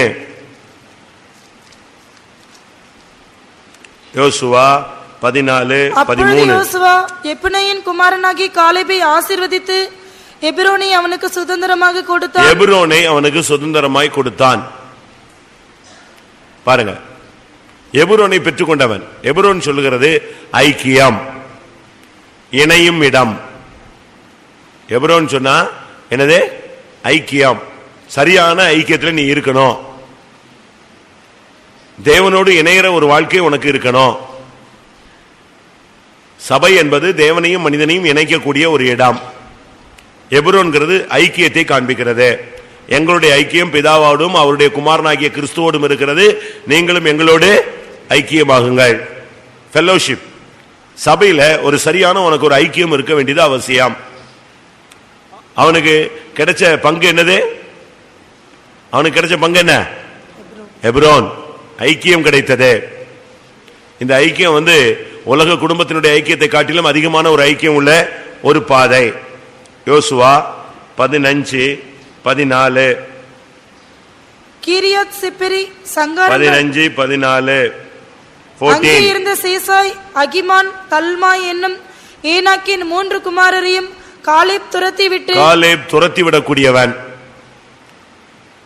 அவன் இந்த ராட்சச பிறவிகள் தான் அவனுக்கு டேஷ் ஆகிறது. சாதாரண மனுஷன் மோதுறது இல்ல. அவன் மோதுறதுல யாரு? ஏனாக்கின் புத்திரர்கள். ஆனா வின் பண்ணிடுவான். அவங்கள துரத்திட்டான். நீங்க பைபிள்ல படிச்சு பாருங்க, ஒரு கூட்டம் பேர் கானானுக்குள்ள போய் அந்த குடிகளை துரத்தவில்லை அப்படின்னு பைபிள்ல இருக்கு. ஒரு கூட்டம் பேர் கானானுக்குள்ள போய் அந்த குடிகளை துரத்திவிடக் கூடாமல் போயிற்று அப்படின்னு இருக்கு. ஒரு சில குரூப் அந்த துரத்தி விடாமல் தங்களுக்கு பகுதி கிட்டுகளாய் மாற்றிக்கொண்டார்கள் இருக்கு. இன்னொரு கூட்டம், ஒரு கூட்டம் பேர் அவர்களை துரத்தி விட்டார்கள் அப்படின்னு இருக்கு. ஆனா இந்த காலேபினுடைய லைஃபை நீங்க பாத்தீங்கன்னா அவன் துரத்தி விட்டான். அவன் அவங்களோட எல்லாம் அட்ஜஸ்ட் பண்ணி எல்லாம் போகிற ஆளு கிடையாது. நம்ம அப்படி செய்ய முடியுமா? உங்களுக்கு விரோதமான வல்லமைகளை நீங்க துரத்திட்டீங்களா? இல்ல துரத்த முடியாம தடுமாறிட்டு இருக்கீங்களா? யோசுவா 13:13. இஸ்ரவேல் புத்திரரோ கெசூரியரும் மாகாத்தியரும் துரத்தி விடவில்லை. அவர்கள் இந்நாள் மட்டும் அங்கேயே இருக்கிறார்கள். ஒரு சிலர்லாம் பிசாசை துரத்தாமலே அதையும் தான் வீட்டிலே வச்சுக்கிறான். பிரச்சனையிலிருந்து வெளியே வராம பிரச்சனையோடய வாழ்ந்துட்டு இருக்கிறான். வியாதியை விட்டு வெளியே வராம வியாதியோடய வாழ்றான். நீ துரத்தி விடவில்லைன்னு சொன்னா அது உங்களுக்குள்ளதான் இருக்கும். அப்படித்தானே இருக்கு. அவர்கள் இந்நாள் மட்டும் எங்கதான் இருக்காங்க? அவர்கள் நடுவே குடியிருக்கிறார்கள். யோசுவா 16:16, 63. எருசலேமிலே குடியிருந்த எபூசியரை யூதா புத்திரர் துரத்திவிடக் கூடாமற் போயிற்று. ஆகையால் இந்நாள் மட்டும் எபூசியர் யூதா புத்திரரோடு எருசலேமிலே குடியிருந்தார்கள். இந்த குரூப்புக்கு துரத்தி விட கூடாமல் போயிட்டு பலன் இல்ல, திராணி இல்ல. ஆனா இவங்க என்ன செஞ்சிட்டான்? எப்னேயின் குமாரனாகிய காலேப் துரத்தி விட்டுட்டான். நீங்க துரத்தி விட கூடாமல் போயிட்டா எப்படி என்ன பண்றீங்க? உங்களை துரத்த முடியுதா? துரத்திட்டீங்களா? ஒரு சிலர் அட்ஜஸ்ட் பண்ணி போறாங்க. யோசுவா 17:13 இஸ்ரவேல் புத்திரர் பலத்த போதும் கானானியரை முற்றிலும் துரத்தி விடாமல் அவர்களை பகுதி கட்டுகிறவர்களாக்கி கொண்டார்கள். பகுதி கட்டுகிறவர்களாக ஆக்கி கொண்டார்கள். அதாவது அவங்களோட அட்ஜஸ்ட் பண்ணி காம்ப்ரமைஸ் பண்ணி கொஞ்சம் அட்ஜஸ்ட் பண்ணி எங்களுக்கு கீழ்ப்படிஞ்சிருந்தா போதும். துரத்தி விட வேண்டிய ஆளை துரத்தி விடு. சாரால் சொன்னா, இவன் என்னுடைய பிள்ளையோடு சுதந்திரவாளி இப்ப இல்லை, இவன் என்ன செய் துரத்து, பரியாசக்காரனை துரத்தி விடு, கலகம் அடங்கும். உனக்குள்ள இருந்து துரத்தி விட வேண்டிய வல்லமையெல்லாம் நீ துரத்தணும். இல்லைன்னு சொன்னா அதெல்லாம் உள்ளே உட்கார்ந்துருக்கும். இவன் என்ன பண்ணான் தெரியுமா? காலை போய் அந்த ஏனாக்கின் புத்திரர் எல்லாம் துரத்தி விட்டான். துரத்திட்டீங்களா? நான் டைம் தரேன், இன்னைக்கு நல்ல டைம் தருவேன். நீயா முட்டி மோதி துரத்தி வெளியே அனுப்பணும். என்னாகமம் 14:24 என்னுடைய தாசனாகிய காலேப் வேறே ஆவி உடையவனாய் இருக்கிறபடியினாலும், அவனுக்கு இருக்கிற ஆவி வேறே ஆவி. எல்லாரும் மாம்சீகமா சிந்திச்சா இவன் வேறு தேவனுடைய ஆவியில சிந்திப்பான். எல்லாரும் பார்வையும் மாம்சீகமா இருந்தா இவன் பார்வை தேவனுடைய ஆவியின் பார்வையா இருக்கும். இவனுக்குள்ள இருக்கிறது என்னது? வேறே ஆவி. வேறே ஆவினா என்ன? பொல்லாத ஆவியா? இல்ல, வேறே ஆவினா தேவனுடைய ஆவி இவனுக்குள்ள வேலை செஞ்சு. ஒரு வித்தியாசமான கண்ணோட்டம் உள்ளவள், ஒரு தெய்வீகமான கண்ணோட்டமான ஒரு ஆள். இவனுடைய பார்வையே ஒரு தெய்வீகமான தன்மை. எல்லாரும் ஏனாக்கின் புத்திரரை பார்த்துட்டு வந்துட்டு அவங்க ராட்சசர்கள், நாங்க அவங்க முன்னால எப்படி இருந்தோம்? வெட்டுக்கிளி மாதிரி இருந்தோம். இவன் சொன்னா நம்மோடு இருக்கிறவர் அவளோட பெரியவர். இவன் பார்வை எப்படி இருக்கு? அவங்க பார்வை எப்படி இருக்கு? வேறே ஆவி. உன்னுடைய ஆவி ஒரு விலையேறப்பெற்ற விசுவாச ஆவி, பரிசுத்தமான ஆவியா இருக்கணும். அப்படி ஒரு ரைட் ஸ்பிரிட் உனக்குள்ள வரணும். இல்லைன்னு சொன்னா நீ கானானுக்குள்ள பிரவேசிக்க முடியாது. வேறே ஆவி உடையவன். உன் குடும்பத்திலேயே ஒவ்வொருத்தரும் பின்மாற்றம், மாம்சீகம், விழுகை, தோல்வி, அதேரியம், அவிசுவாசிகளா இருக்கலாம். அதுக்கு உள்ள நடுவுல முட்களுக்கு உள்ள நீ என்ன செய்யணும்? ஒரு லீலி புஷ்பமாய் வைக்கணும்.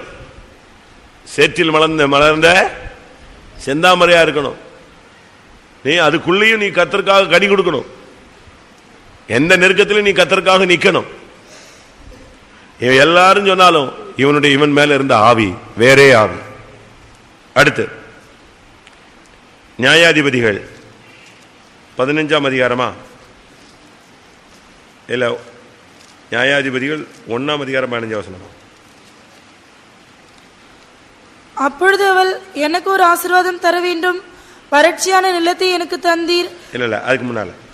அப்பொழுது காலேபுடைய தம்பியாகிய கேனாசின் குமாரன் உதுனியேல் அதை பிடித்தான். அதாவது இப்போ அவன் சொல்றான், என் மகளை நான் கல்யாணம் கட்டி கொடுப்பேன். ஆனா யாருக்கு கொடுப்பேன்? நியாயாதிபதிகள் அல்ல, யோசுவா. யோசுவா 15:16. அங்கே இருந்து தெபீரின் குடிகளிடத்திற்கு போனான். முற்காலத்திலே தெபீரின் பேர் கீரியாத் செப்பேர். கீரியாத் செப்பேரை சங்காரம் பண்ணி பிடிக்கிறவனுக்கு என் குமாரத்தியாகி அக்சாலை விவாகம் பண்ணி கொடுப்பேன் என்று காலேப் சொன்னான். தான் பொண்ணு கல்யாணம் கொடுக்க வேண்டிய வயசு வந்துருச்சு, பிள்ளை வளர்ந்துட்டா, வயசாயிடுச்சு, இப்ப பொண்ணு கல்யாணம் கட்டி கொடுக்கணும். உடனே அவன் ரோடா போய் பொண்ணை பார்த்துக்கிட்டு, மாப்பிள்ளை பார்த்துக்கிட்டு, பயோடேட்டா கொடுத்துட்டு, ஒரு 10 பொண்ணை பார்த்துட்டு காஃபி குடிச்சிட்டு வந்துடல. அப்படிலாம் அவன் சுத்தின ஆள் கிடையாது. அவன் சொன்னா, என் பிள்ளைய நான் கல்யாணம் கட்டி கொடுப்பேன், ஆனா என்ன செய்யணும்? ஜெயிச்சவனுக்கு தான் கல்யாணம் கட்டி கொடுப்பேன். ஜெயிக்கணும். அவனுக்கு வேற குவாலிபிகேஷன் வேண்டாம். வீடு இருக்கா, கார் இருக்கா, கருப்பா இருக்கானா, நல்லா இருக்கானா, எழுப்பா இருக்கானா, உயரமா இருக்கானா, இப்படிலாம் நான் பார்க்கல. கீரியாத் செப்பீரை சங்காரம் பண்ணி பிடிக்கிறவனுக்கு என் குமார்த்தியாகி அக்சாலை நான் என்ன செய்வேன், கட்டி கொடுப்பேன். அப்படின்னு என்ன அர்த்தம்? ஆவிக்குரிய ஜீவித்தில் ஜெயஜீவியம் செய்யறவனுக்கு தான் என் மகளை கட்டி கொடுப்பேன். ஆவிக்குரிய ஜீவித்தில் ஜெயஜீவியம் செய்யறவனுக்கு தான், ஜெயஜீவியம் செய்யறவளை தான் என் மகனுக்கு கட்டி கொடுப்பேன். அப்படின்னு பொண்ணை பெற்றவனுக்கும் பையனை பெற்றவங்களுக்கும் ஒரு அறிவு வேணும். இல்ல எங்க சொந்தத்தில் கொடுக்குறாங்க, அவன் ஞானசானமும் கிடையாது, ஒன்றும் கிடையாது, அவன் சும்மா பேருக்கு வந்து ஞானசானம் எடுத்துட்டு கல்யாணம் கட்டிட்டு திருப்பி போட்டு அடி அடின்னு அடிப்பான். இல்ல அந்த சபையில கொடுக்குறாங்க, இந்த சபையில கொடுக்குறாங்க, எந்த சபையில நீ எடுத்தாலும் சரி ஜெயிச்சிருக்கானா? அதுவும் எதை ஜெயிக்கணும்?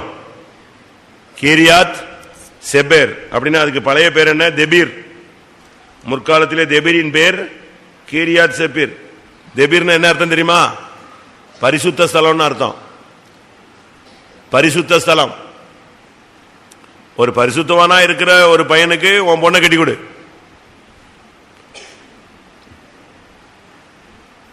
ஒரு பரிசுத்தமாய் வாழ்ற பெண்ணுக்கு உன் பையனை கட்டி கொடுங்க. அதை விட்டுட்டு வேற குவாலிபிகேஷனை தேடி எங்கேயாவது போய் மாட்டிக்காத. தேடுறான் தேடுறான் தேடுறான், நானும் அடிக்கடி சொல்லி பார்க்கிறேன். ஆனா தேடுறது யாரும் நிறுத்தின மாதிரியே இல்லை, விட்ட மாட்டேங்கிறாங்க. பயணங்கள் தொடருகிறது, விட்ட மாட்டேங்கிறான். அந்த பொண்ணு இந்த பொண்ணு, அந்த பையன் இந்த பையன். ஓ என்ன பண்றது? அவங்களுக்கு அந்த பாரம் இருக்கு, கரெக்ட் தான். பாரத்தை நான் குறை சொல்லல. ஆனா அதுக்காக நீங்க ஒரு பெரிய லிஸ்ட் வச்சுக்கிட்டு அந்த குவாலிபிகேஷனையே தேடி தேடி தேடி தேடி அந்த இது சரியில்லை, இந்த சரியில்லை, அந்த படிப்பு சரியில்லை, இந்த படிப்பு சரியில்லை, அந்த சம்பளம் சரியில்லை, இந்த சம்பளம் சரியில்லை. இனி வர்றவன் அவன் ஒரு நீ 25 குவாலிபிகேஷன் தேடினா அவன் 50 குவாலிபிகேஷன் தான் வரான். உன்கிட்ட 25 தான் இருக்கு, அவன் அடிச்சுட்டு போயிடுறான். தயவு செய்து ஜெயித்தவனுக்கு, நல்ல விசுவாசியா, பிள்ளைய கடைசி வரைக்கும் வச்சுக்குவானா, நல்லா நடத்துவானா, சத்தியத்தில் இருப்பானா, பரலோகத்துக்கு வந்து சேருவானா, ரைட் ஓகே கொடு, அவ்வளவுதான். அதை விட்டுட்டு இல்லைங்க எங்களுக்கே வீடு இல்லை, அப்போ வர்றவங்களுக்காவது வீடு இருக்கணும்ல, உனக்கு தான் வீடு இல்லைன்னு ஒத்துக்கிட்டு இல்ல. அதே மாதிரி மிடில் கிளாஸ்லயே போ. நீ ஏன் அடுத்து இன்னும் எதிர்பார்க்கிற? என்ன சொன்னாலும் நம்ம ஆளுங்க இப்பெல்லாம் சிரிச்சுக்கிட்டே கேட்டுக்குவாங்க. என்ன பண்றது, இந்த ஆளுக்கு பேசுறதுக்கு உரிமை இருக்கு, நம்ம கேட்கறதுக்கு வாங்கறதுக்கு உரிமை இருக்கு. அப்படி இல்லை, நீங்க வந்து ஜெபிக்கணும். பழைய காலத்து தமிழ் மன்னர்களை பாருங்க, தான் பொண்ணுங்களை எப்படி கட்டி கொடுத்தாங்க? என்னைய மாதிரி வசதி உள்ள ஒரு மன்னனுக்கு தான் கட்டி கொடுப்பான்னு சொன்னானா? அப்படி கிடையாது. தன் நாடை பாதுகாக்கிறது ஜெயிக்கிற ஒருத்தர் இருந்தானா அவனுக்கு என்ன செய்யலாம்? கட்டி கொடுக்கலாம். ஜெயித்தவனுக்கு தான். இந்த கிராமத்துல எல்லாம் ஒரு கல் வச்சிருப்பான், இலவட்ட கல், அதை தூக்குனா கட்டி தராமா. அதை எவன் தூக்குனா? அந்த காலத்துல தூக்குனாங்க. இப்ப அந்த கல்லு பக்கம் போனாலே இவனுக்கு தலை சுத்தம். ஏன்னா இவன் நிக்கிறதுக்கு பலன் இல்லை, உட்கார்றதுக்கு பலன் இல்லை, 1 மணி நேரம் முழங்கால் போடுறதுக்கு இவனுக்கு சக்தி இல்லை. இவன் போய் அந்த கல்ல என்னைக்கு தூக்குனா? நான் சொல்றது கஷ்டமா இருக்குங்க. இப்போ வந்து குவாலிஃபிகேஷன்லாம் வேற ஸ்டைல்ல போயிடுச்சு. சரி, தேடுங்கள், கிடைத்தால் செய்து கொள்ளுங்கள். ஆனா காலை இப்ப இன்னைக்கு காலை இப்ப கொண்டு வந்து இந்த சபையில உட்கார வச்சா சொல்லுவான், பரிசுத்தமா இருக்கானா என் பொண்ணை என்ன செய்யற, கட்டித்தாரன். உண்மையா இருக்கானா, உத்தமமா இருக்கானா, நல்லா வச்சுக்குவானா, ஆவிக்குரியவனா இருப்பானா, ரைட் ஓகே, இது போதும். நீ ஒன்னும் சேர்த்து வச்சதும் இல்லை, கொண்டு வந்ததும் இல்லை, கொண்டு போக போறதும் இல்லை. நல்ல ஒரு ஆவிக்குரிய பொண்ணு. பழைய காலத்துல சொல்லுவாங்க, வீட்டில் வந்து என்ன செய்யணும், எதுக்குப்பா கல்யாணம் கட்டிட்டு வரேன்னா, வீட்டில் எதுக்கு ஒரு பொண்ணு கொண்டு வந்தேன், விளக்கு ஏற்ற தான் என்ன செஞ்சேன், விளக்கு ஏற்றுறதுக்கு ஒரு ஆள் வேணும். அதே மாதிரி என் வீட்டில் ஜெபிக்கிறதுக்கு ஒரு ஆள் வேணும் அப்படின்னு சொன்னா பரவாயில்ல. எனக்கு அதில் படிச்சது அதுதான்.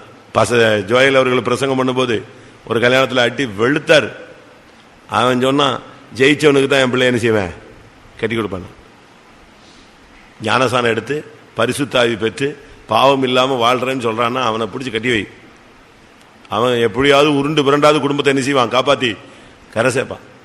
அதை ஆனா நீங்க சொல்லுவீங்க, ஞானசானம் பெற்று பரிசுத்தாவி பெற்றேன்னு சொல்லி தான் ஏமாந்து கொடுத்துட்டேன். அது ஞானஸ்நானம் அதுக்கு தான் சொல்றேன்ல, தெபீரை ஜெயிக்கணும், பரிசுத்தமா இருக்கணும், போலியான வாழ்க்கை அல்ல. அடுத்து நியாயாதிபதிகள்ல 1 இல்லாவிட்ட இதுலயே பாருங்க, யோசுவா 15 தான் பொண்ணு கல்யாணம் கட்டி வச்சிட்டான். கல்யாணம் கட்டி அவளை அனுப்புறான். அவளுக்கு என்னதை கொடுத்து விட்டான்? வறட்சியான ஒரு காரியத்தை கொடுத்தான். நல்லா புரிஞ்சுக்கோங்க, நாம பிராமிஸ் பண்ணக்கூடாது கல்யாணத்தில். நான் இன்னைக்கு சொல்லிடுறேன், சரியா நீ எடுத்துக்கிட்டாலும் சரி, நீ எந்த மண்டையில மோட்டிவ்ல எடுத்தாலும் எனக்கு அதை பத்தி கவலையே கிடையாது. பொண்ணு கல்யாணமோ பையன் கல்யாணமோ பிராமிஸ் பண்ணாத. ஃபர்ஸ்ட் பாயிண்ட், அதை செய்வேன் இதை செய்வேன், அப்படி பண்ணுவேன் இப்படி பண்ணுவேன், அப்படி இப்படி எதுவும் பிராமிஸே பண்ணாத. அப்படி பிராமிஸ் பண்ணேன்னா அதை என்ன செய்? நிறைவேற்று. உன்னால முடியாததை பிராமிஸ் பண்ணாதங்கிற. அதுக்கு தான் சொல்றேன், பிராமிஸ் பண்ணாதன்னா அப்ப ஒண்ணுமே கொடுக்க கூடாது. அப்படி அல்ல, உன்னால முடிஞ்சதை பிராமிஸ் பண்ணு, முடிஞ்சதை செய். அதை விட்டுட்டு நீ ஆணையை கொடுப்பேன், காரை வாங்கி கொடுப்பேன், ஊரை வாங்கி கொடுப்பேன், அதை வாங்கி கொடுப்பேன், இதை வாங்கி கொடுப்பேன் எல்லாத்தையும் சொல்லிட்டு திருப்பி ரிவர்ஸ் வந்தீங்கன்னா பொண்ணு ரிவர்ஸ்ல வந்து வீட்டில் உட்காரும். ஏன்னா கட்டிட்டு போறவன் இப்பெல்லாம் அவ்வளவு டிவைனிட்டி ஆளு கிடையாது. நான் சொல்றது கரெக்ட்னு சொல்றவங்க அல்லையா சொல்லுங்க. அல்ல, எப்பவுமே நம்முடைய வார்த்தையில கரெக்டா நிக்கணும். செய்வேன்னு சொன்னா செய், இல்லைன்னா நீ ஒண்ணுமே என்ன செய்யாத, சொல்லாத, அமைதியாரு. இவன் வறட்சியானது கொடுத்தான். அந்த பொண்ணு சொன்னா எனக்கு எது வேணும்? என்ன நல்லாதான் ஆள் பார்த்து கல்யாணம் கட்டி வச்சிங்க, ஆனா எதை கொடுத்து அனுப்பிட்டீங்க? ஜெயிச்சவனுக்கு கட்டி கொடுத்தீங்க, ரைட், நானும் அதை ஏத்துக்கிட்டேன். ஆனா என்ன எதை கொடுத்து அனுப்பிட்டீங்க? வறட்சியை கொடுத்து அனுப்புறீங்களே. எனக்கு ஒரு நீர்ப்பாய்ச்சலான தோட்டத்தை தாரும். ஆனா அந்த காலை உடனே என்ன செஞ்சான்? கொடுத்துட்டான். என்னுடைய அர்த்தம் என்னன்னா, ஒரு தயாளன் அது ஆம்பளை பையனுக்காக வச்சிருக்க, நீ போ அப்படிலாம் சொல்லல. அவ கேட்டா, ரைட்டு, பிள்ளை இறங்கி கேட்டுட்டா, உடனே அவன் எதை கொடுத்தான்? நீர்ப்பாய்ச்சல். அதனுடைய சரியான அர்த்தம், அவனுக்குள்ள வறட்சியும் இருந்தது, நீர்ப்பாய்ச்சலும் இருந்தது. வறட்சி இருந்துச்சு, கொடுத்துருந்தா. அதே நேரத்தில் அந்த வறட்சியை மாற்றக்கூடிய எது இருந்துச்சு? எது இருந்துச்சு? நீர்ப்பாய்ச்சல் இருந்துச்சு. உனக்குள்ள தோல்விகள் வரலாம், ஆனா அதை ஜெயிக்கக்கூடிய சக்தி உனக்குள்ள இருந்து வேலை செஞ்சு ஜெயிக்கவும் செய்யணும். தடுமாற்றம் வரும். ஸ்திரீகளில் பிறந்தவனில் நீதிமான் ஒருவனும் இல்லையே. ஆனா அதுலயும் கர்த்தர் நீதிமான மாற்றுகிறார். வறட்சியை மாற்றக்கூடிய ஒரு நீர்ப்பாய்ச்சல் உனக்கு வேணும். தோல்வியை ஜெயமாக்கக்கூடிய ஒரு சக்தி வேணும். விழுந்தாலும் நீ எழுந்திருக்கக்கூடிய ஒரு சக்தி உனக்குள்ள என்ன செய்யணும்? சொல்லணும், என் சத்ருவே நீ சந்தோஷப்படாதே, நான் விழுந்தாலும் எழுந்திருப்பேன். கடைசியாக யோசுவா 14:13 எப்புனேயின் குமாரனாகிய காலேப்புக்கு 14:13 அப்பொழுது யோசுவா எப்புனேயின் குமாரனாகிய காலேபை ஆசீர்வதித்தான். யோசுவா 14:13 இல்லையா இருக்கா? எப்புனேயின் குமாரனாகிய காலேபை அவன் என்ன செய்தான்? ஆசீர்வதி. நீ ஆசீர்வாதம் பெற்ற ஒரு வாழ்க்கை இருக்கணும். சாபம் பெற்ற வாழ்க்கை வாழாத. உன்னை ஒருத்தன் வந்து சபிக்கவே கூடாது. ஊழியக்காரன் உன்னை சபிக்க கூடாது, உங்க அம்மா அப்பா சபிக்க கூடாது, உன் பக்கத்து வீட்டுக்காரன் சபிக்க கூடாது, சபையில் உள்ள ஒருத்தன் யாரும் உன்னை சபிக்க கூடாது. நீ அப்படி ஒரு வாழ்க்கை, சாபம் பிடிச்ச வாழ்க்கை, மற்றவன் உன்னை சபிக்கிற வாழ்க்கை வாழாத. யாரா இருந்தாலும் உன்னை பார்த்து என்ன செய்யணும்? ஆசீர்வதிக்கணும். நீ ஆசீர்வாதமா இருப்பாய். அப்படி ஒரு வாழ்க்கை வாழு. ஆசீர்வதிக்கப்பட்ட தூதன் வந்து மரியாதை பார்த்து என்ன சொன்னா? சொல்லுங்க. ஸ்திரீகளில் என்ன அப்படிலாம் இல்லையா? ஸ்திரீகளுக்குள்ளே நீ ஆசீர்வதிக்கப்பட்ட, ஸ்திரீகளுக்குள்ளே நீ ஆசீர்வதிக்கப்பட்டவள் சொல்றான் பாருங்க. லூக்கா 1:42 உரத்த சத்தமாய் அந்த எலிசபெத் சொல்றா. 28 பாத்தீங்கன்னா தூதன் சொல்றான், கிருபை பெற்றவளே வாழ்க, கர்த்தர் உன்னோடு இருக்கிறார், ஸ்திரீகளுக்குள்ளே நீ ஆசீர்வதிக்கப்பட்டவள். இப்ப எலிசபெத் சொல்றா, பரிசுத்தாவில நிறைஞ்சி சொல்றா 42 ஸ்திரீகளுக்குள்ளே நீ ஆசீர்வதிக்கப்பட்டவள். உன்னை ஊழியக்காரங்க ஆசீர்வதிக்காங்களா? உங்க அம்மா அப்பா ஆசீர்வதிக்காங்களா? ஆசீர்வாதங்கிறது ஒரு சப்ஜெக்ட், அது டைம் வரும்போது நான் பேசுறேன் யாரெல்லாம் ஆசீர்வதிக்கணும். இன்னைக்கு உனக்கு நம்முடைய வாழ்க்கை ஆசீர்வாதம் பெறுகிற வாழ்க்கையா இல்லாவிட்டால் சாபம் பெறுகிற வாழ்க்கையா? நீ ஆசீர்வதிக்கப்பட்ட ஒரு வாழ்க்கை வாழுங்க, மற்றவங்க உன்னை ஆசீர்வதிக்கணும். ஒரு வீட்டில் பிரவேசித்து அந்த வீட்டை என்ன செய்யுங்கள்? வாழ்த்துங்கள், ஆசீர்வதியுங்கள்.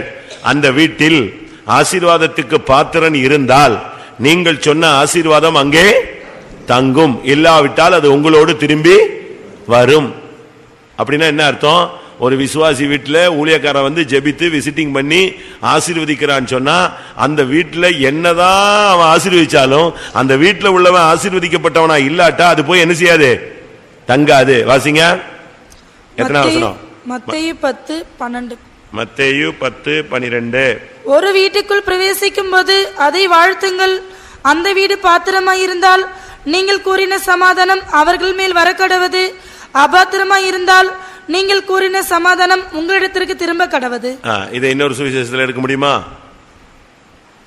இதே வசனத்தை இன்னொரு சுவிசேஷத்தில் எடுக்க முடியுமா?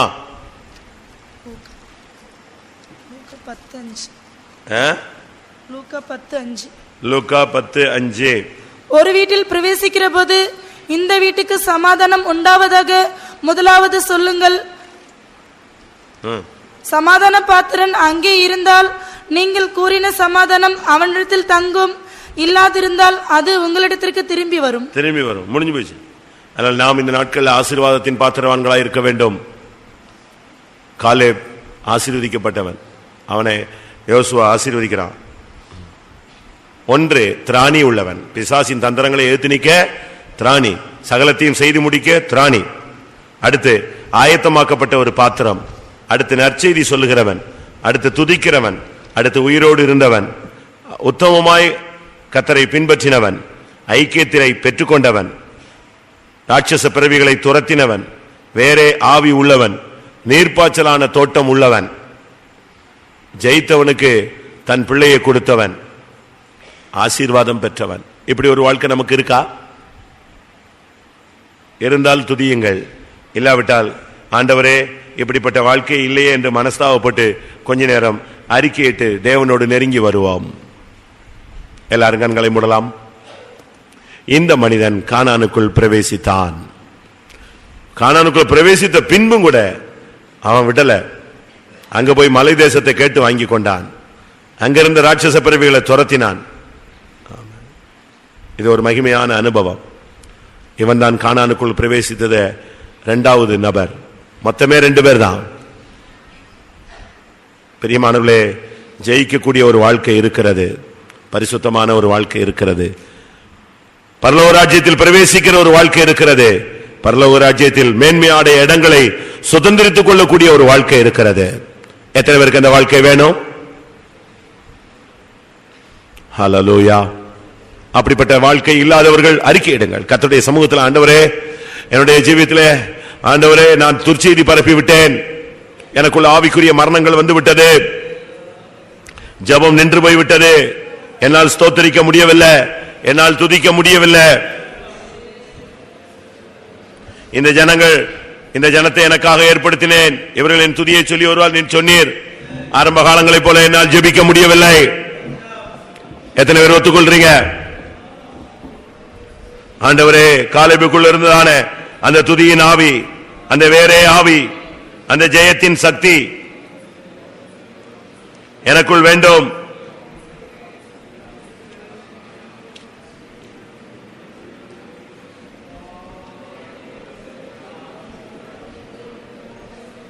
சகலத்தையும் செய்து முடிக்க திராணி இல்லாவிட்டால் கேளுங்கள். ஐக்கியத்தை விடாதே. உனக்குள் வறட்சியா, நீர்ப்பாய்ச்சலா? நீ ஆசீர்வதிக்கப்பட்டவனா, சாபம் பெற்றவனா?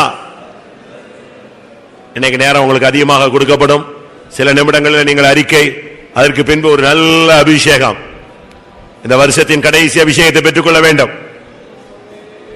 ஹல்லேலூயா. தலையை உயர்த்துங்கள், கண்களை மூடுங்கள். ஆண்டவரே, கானானுக்குள் பிரவேசித்த அந்த காலேபின் வாழ்க்கை எனக்குள் இல்லையே, உத்தமமான வாழ்க்கை எனக்குள் இல்லையே, விசுவாசமான வார்த்தை சொல்லி எனக்கு பழக்கம் இல்லையே, ஜெபம் இல்லையே, துதி இல்லையே. சொல்லுங்க, வாயை திறங்க. கர்த்தரோடு நெருங்கி வருவோம், பலிபீடத்தின் கொம்புகளை பிடித்துக் கொள்வோம். ஹல்லேலூயா, ஹல்லேலூயா. ஆமென். நாம் இன்னைக்கு ரொம்ப நேரம் காத்திருக்க வேண்டிய ஒரு நேரம். அதனால அறிக்கை செய்ய விரும்புகிறவர்கள், இதுவரை அறிக்கை செய்யாதவர்கள், உங்களுடைய ஜீவியத்தை கர்த்தருடைய சமூகத்தில் ஒப்புரவாக்கிக் கொள்ள விரும்பினால், பலிபீட தண்டை கிருபாசன தண்டை நெருங்கி வர விரும்பினால், கானானுக்குள் பிரவேசித்த அந்த மிகப்பெரிய வல்லமையுள்ள மனிதன், திராணியுள்ள மனிதன் காலேபினுடைய வாழ்க்கை எனக்குள்ள இல்லை என்பதை ஒத்துக்கொள்கிறவர்கள் எழும்பி அறிக்கையிடலாம். இந்த அறிக்கையின் மூலமாய் நாம் தோல்வியை சொல்லுகிறது மாத்திரமல்ல, ஜெயத்தை நோக்கி அடியெடுத்து வைக்கக்கூடிய முடிவுகளை எடுத்து அறிக்கையிடுங்கள். ஹல்லேலூயா. கர்த்தாவே, பிரவேசிக்க முடியாதவர்களை குறித்து கேள்விப்பட்டேன், பிரவேசித்தவர்களை குறித்தும் நான் கேள்விப்பட்டேன். ஆம், முடியும். விசுவாசிக்கிறவனுக்கு எல்லாம் கூடும் என்று விசுவாசிக்கிறேன்.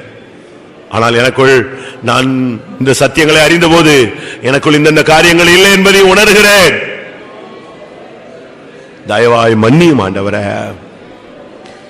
இது ஒரு கடைசி அறிக்கை போல இருக்கலாம், சமயத்தை பயன்படுத்திக் கொள்ளுங்கள். கர்த்தருடைய பந்தியில பங்கெடுக்க விரும்புகிற எல்லாரும் அறிக்கை செய்து ஜீவியத்தை ஊழியத்தை சீர்படுத்திக் கொள்ளுங்கள். சுத்த மனசாட்சியை பெற்றுக் கொள்ளுங்கள். மனிதன் முகத்தை பார்க்கிறான், நானோ உன் உள்ளத்தின் ஆழங்களை ஆராய்ந்து கொண்டிருக்கிறேன். உன் சிந்தையை நான் அறிவேன், உன் நினைவுகளின் தோற்றங்களை அறிவேன், உன் பழக்க வழக்கங்களை நான் அறிவேன், உன் உட்கார்தலையும் எழுந்திருக்கிறதையும் நான் அறிவேன். நான் உன்னை நியாயத்திற்கு இங்கே கொண்டு வரவில்லை, உன்னை என் பட்சமாய் இழுக்கும்படியாகவே கொண்டு வந்திருக்கிறேன். குமாரன் கோபம் கொள்ளாமலும் வழியில் நீங்கள் அழிக்கப்படாமலும் இருக்கும்படி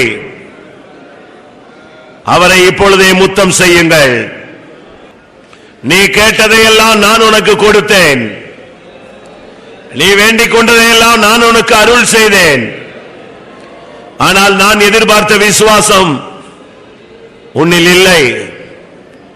நீ எதிர்பார்த்ததெல்லாம் நான் உனக்கு அள்ளி கொடுத்தேன், நான் எதிர்பார்க்கும் பரிசுத்தம் உன்னில் இல்லை. உன்னை பரிசுத்தவானாய் மாற்றும்படியாக நான் பரிதபிக்கிறேன். உனக்காக நான் இனி என்ன செய்ய வேண்டும்?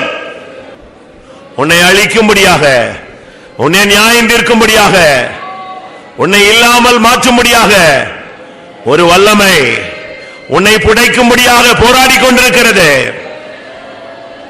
கவனமாயிரு. என் அண்டை நெருங்கி வா.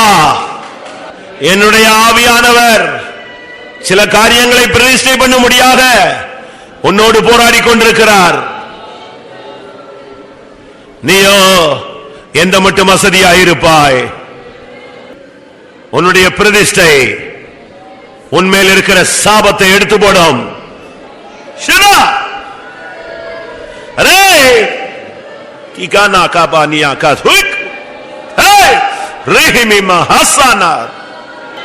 உன்னை சந்திக்கும்படியாய் நான் எத்தனையோ தரம் எத்தனித்தேன்.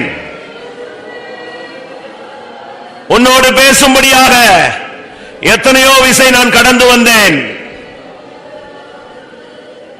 உனக்கு என்னை வெளிப்படுத்தும்படியாக, உனக்கு தரிசனம் கொடுக்கும்படியாக அநேக விசை நான் எழுந்தருளினேன். ஆனால் நீ என் சத்தத்தை கேட்க ஆயத்தமாய் இல்லை. என்ன மட்டும் விலகி போவாய். உனக்கு விரிக்கப்பட்ட கண்ணிகள் அநேகம். ஆனாலும் அந்த கண்ணிகளுக்கு நடுவே நான் ஒரு வழியை உண்டு பண்ணி உன்னை கொண்டு போய் கொண்டிருக்கிறேன். என் வழிகள் ஆச்சரியமானவைகள்.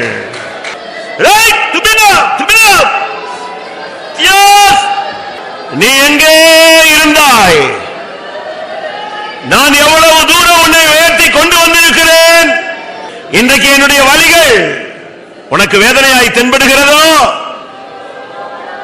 இந்த மார்க்கம் உனக்கு வித்தியாசமாய் தென்படுகிறதோ? உன்னை தூக்கி எடுத்த நாட்களை சிந்தித்துப் பார். உன்னுடைய தாழ்வில் உன்னை நினைத்தவரை சிந்தித்து பார்.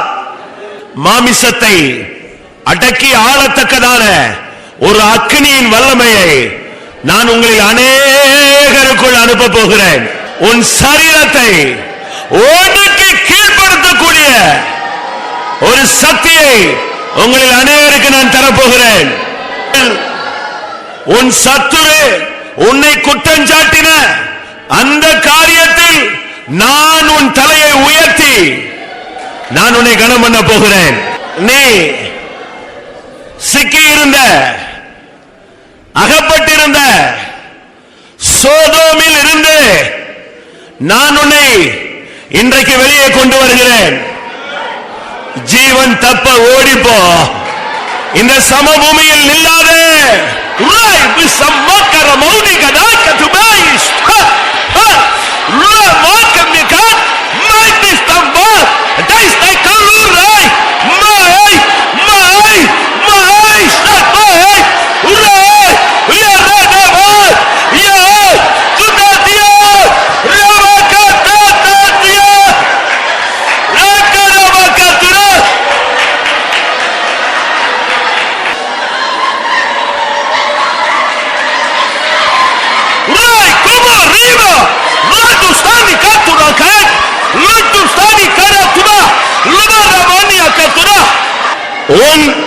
உன் ஜீவன் என் கையில் இருக்கிறது, உன் காலங்கள் என் கரத்தில் இருக்கிறது. நீ பயப்படாத, நான் உன்னோடு கூட இருப்பேன்.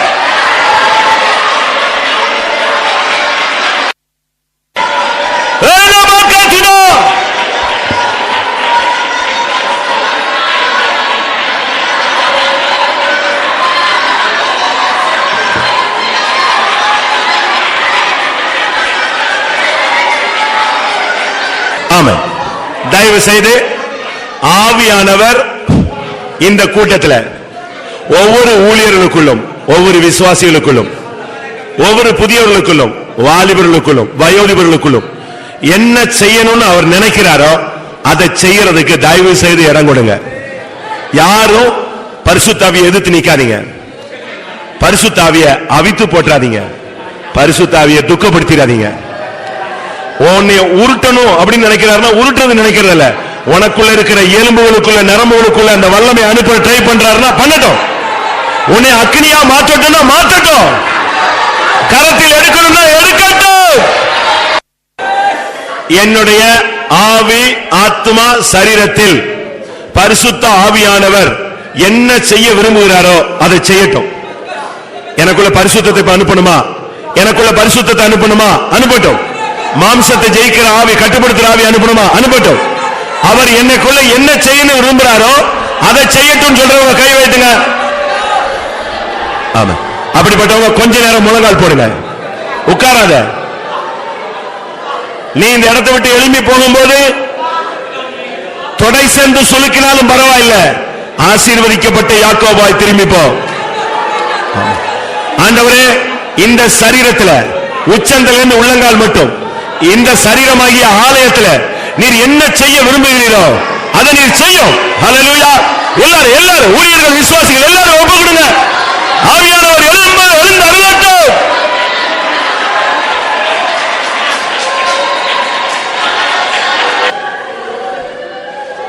ஆட்சியில் இருந்தான், அபிஷேகம் இருந்தது, சில தோல்விகள் வந்தது, அது நிமித்தம் அந்த சந்தோஷத்தை இழந்திருந்தான். அவன் கேட்டான், என்னுடைய ரட்சணியத்தின் சந்தோஷத்தை எனக்கு திரும்ப தாரும். நீ விசுவாசியா இருக்கலாம், அபிஷேகம் பெற்றுள்ள நீங்கள் இருக்கலாம், ஊழியர்களாக இருக்கலாம். ஆனா சில தோல்விகள் நிமித்தம் அந்த ரட்சிப்பின் சந்தோஷம் உனக்கு இல்லாம இருந்தது. ஆனா இன்னைக்கு நீ அறிக்கை செய்திருக்கிறாய், உனக்கு ரட்சிப்பின் சந்தோஷத்தை கர்த்தர் திரும்ப தருகிறார். எத்தனை பேர் விசுவாசிக்கிறீர்கள்? என் பாவத்தை இயேசு மன்னித்தார். ஹல்லேலூயா. என்னைய நான் என்ன சொல்லக்கூடாது, என்னைய நான் என்ன சொல்லக்கூடாது. மன்னன் கிறிஸ்து என் பாவத்தை எல்லாம் மன்னித்து விட்டாரே, மன்னன் கிறிஸ்து பாவத்தை மன்னித்து விட்டாரு. என்னைய நான் சொல்லக்கூடாது, என்னைய நான் சொல்லக்கூடாது. மனக்கருத்து என் பாவத்தை எல்லாம் மன்னித்து விட்டாரு. முடிய போகுது, இந்த கூட்டம் முடிய போகுது. ஆனா அதுக்கு முன்னால இந்த கூட்டத்தில் ஒரு சிலரை கர்த்தர் முத்தரிக்க போகிறார். ஆண்டவரே என்னை முத்தரியும் எத்தனை பேர் கேட்டுட்டு இருக்கீங்க? பரலோகத்திலிருந்து ஒரு முத்திரை உன் மேல வந்து விடும். உன்னை எந்த வல்லமையும் ஜெயிக்க முடியாது. ஒருவன் உனக்கு உண்டாக எழுத்து நிற்க முடியாது. ஒரு அக்கினி முத்திரை உன் நெற்றியிலே விழட்டும். ஹல்லேலூயா! நீ முத்தரிக்கப்பட்டவன், நீ முத்தரிக்கப்பட்டவன்.